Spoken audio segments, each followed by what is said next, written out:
The major moves of free agency are done for the Chicago Bears. They were able to acquire names like Drew Dalman, Jonah Jackson, Grady Jarrett, and more. So with the trenches having been fortified to an extent, everybody wants to know what happens next.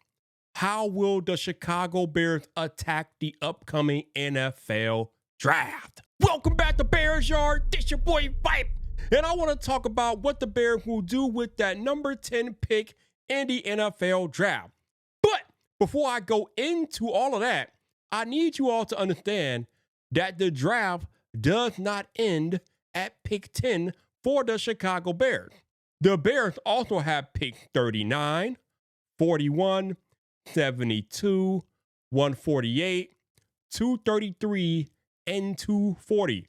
So there are 6 more picks after pick 10, and we know that Ryan Poles has a penchant to acquire picks during the draft, so there's a good chance that there's going to be a trade involved at some point for the Chicago Bears to acquire a pick or two in this upcoming draft. But in this particular video, I want to focus on pick 10 and how the Bears might attack that pick 10. You're watching Bears Yard, your home of opinionated Chicago Bears talk Monday through Friday right here on YouTube. So if you don't want to miss an episode, hit that subscribe button. So your first question might be, well, Viper, what do the Chicago Bears need? So let's think about our needs, right? So yes, we did fortify the trenches, acquiring 3 new offensive linemen. We acquired 2 defensive linemen, We also acquired a receiver in Olamide Zaccheaus, but we still got work to do. We still could add more linemen in the draft, and we probably will. We could still potentially add another receiver in the draft. Maybe, I don't know. There are a couple of receivers visiting Hallis Hall today, so the Bears might be looking to solve the receiver problem with already proven veterans. Also, we do need a safety because we don't know about the ongoing health of Jaquan Brisker. You know, we might need another tight end. I don't know. We do have Durham Smite that just signed not too long ago, and we did re-sign Stephen Carlson, so maybe tight end's not as a need. Here's the one thing that I've heard very few people talking about as it relates to how the Chicago Bears might attack pick 10.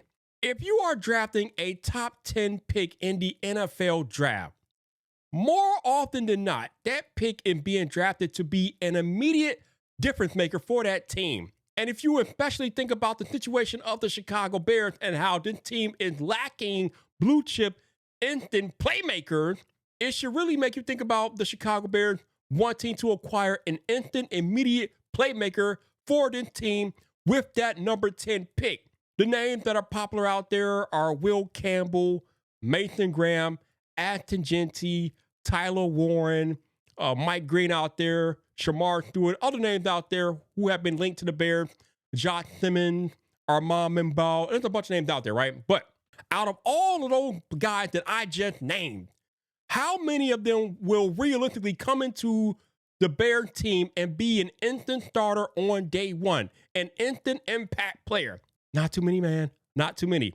Again, with the Bears retooling the trenches in free agency, that doesn't really leave any starting holes for the Bears to fill with a rookie. If you draft a Armand Membaugh or Will Campbell, will they come in and start? I guess we really are waiting on the health of Braxton Jones because he's still coming back from injury. So if he's coming back completely healthy, ready for training camp, then I don't know how much a rookie tackle is going to start over a 3-year established NFL veteran in Braxton Jones. It's just highly unlikely. It could happen, sure, but highly unlikely. So who else is out there, right? Tyler Warren.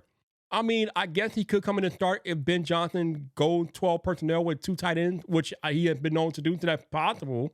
But Cole Kmet is still TE1, so Tyler Warren is not going to get as many targets. I mean, we just did this last year, kind of, with Rome Odunze, even though Rome Odunze was wide receiver 3 last year. But if you draft Tyler Warren, he's still going to be tight end 2. So we also need a safety, but you're not going to draft a safety with the 10th pick because, again, any safety that you draft is not coming in and starting over Jaquan Brisker or Kevin Byard for that matter. Again, Brisker, we don't know about his health, but he's going to be coming into camp pretty healthy. I mean, the dude missed half of the season last year. So he's going to start. There's no safety getting drafted this year that's coming in and starting over Jaquan Brisker. Jaquan Brisker's a beast, okay? As long as he can stay out of concussion protocol, he's going to be fine. As I think about it, there's only one position that the Bears could draft at pick 10 that can come in and make an immediate impact, an immediate difference, start from day one. And it's that name that y'all don't want to hear, but it is what it is, the fact of the fact. Ashton Jeanty. Even if it's not Ashton Jeanty, I still think a running back is going to be RB1 over Swift and Roschon. But Ashton Jeanty at 10 just makes too much sense here for the Chicago Bears. He is the only person that they can draft that will be an immediate starter at pick 10. Anybody else is probably going to be a backup. Even Mason Graham, but I know how many of you all love and want Mason Graham from Michigan. Even if Mason Graham falls to 10 and the Bears draft him, fine, but he's probably going to be on the bench in rookie year. He's not starting. I mean, he might get some rotational time, obviously, but again, he's not going to be an immediate starting player. It's not happening. Again, I'm not of the mindset that I want to draft somebody at 10 to come in to be a bench warmer. I want an immediate impact player. Because again, the Bears don't have that many blue chip impact players on the team to begin with. So I want to acquire as many of them as possible, especially those that are going to come in and start. Again, if you want to draft somebody at 10 that's going to come in and immediately hit the ground running, helping your team to reach levels that they have not reached and reach in memory, Ashton Jeanty is the name, fam. I'm sorry, I know some of y'all might hate that logic, but actually the logic is flawless at this point, but some of y'all might hate that outcome. But if you could name me a different impact player that could make an immediate impact for the Chicago Bears at Big 10, drop a comment. Let me know. We could talk about it. You know me, I'll be down there in the comments talking to you. Speaking of, this reminds me of a comment from my man William Clark, and he said, if Mason Graham is still there at 10, you take him. And again, I know that's a sentiment of a lot of you all out there. Mason Graham, the beast defensive tackle from Michigan, definitely somebody that a lot of Bear fans want. And hey, I'm not going to poo-poo the pick, but I said what I said in this video. He's not going to make an immediate impact, at least not on the level of an Ashton Jeanty. If you want to look at the results of a mock draft that I did in my last video, check it out right there.